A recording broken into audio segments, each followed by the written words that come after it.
Quelle race de chien est connue pour sa robe blanche tachetée de noir? Vous connaissez sans aucun doute le dalmatien. Mais saviez-vous que les taches sur son pelage peuvent également être brunes? Et connaissez-vous son histoire et ses sensibilités?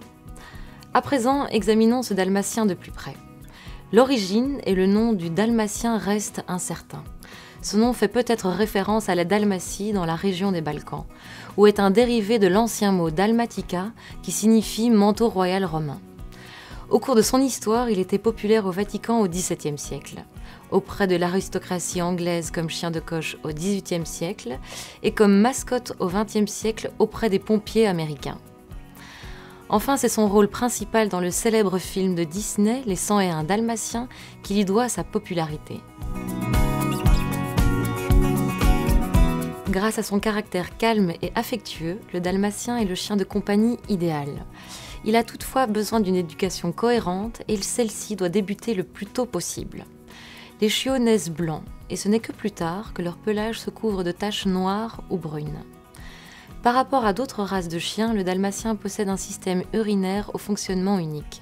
C'est surtout la dégradation de certaines protéines, appelées purines, qui pose problème et entraîne finalement la formation de cristaux d'urate insolubles dans l'urine, susceptibles de provoquer des calculs urinaires.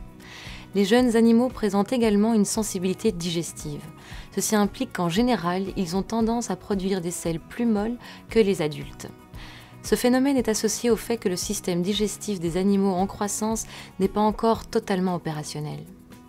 Comme tous les chiots en croissance, le chiot dalmatien possède également un système immunitaire naturel sensible. Le système immunitaire des jeunes animaux n'est pas encore complètement développé.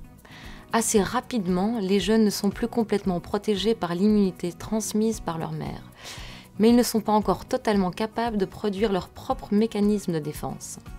Durant cette période, les chiots partent toutefois souvent en expédition et ils iront souvent pour une première fois chez le vétérinaire pour être vaccinés.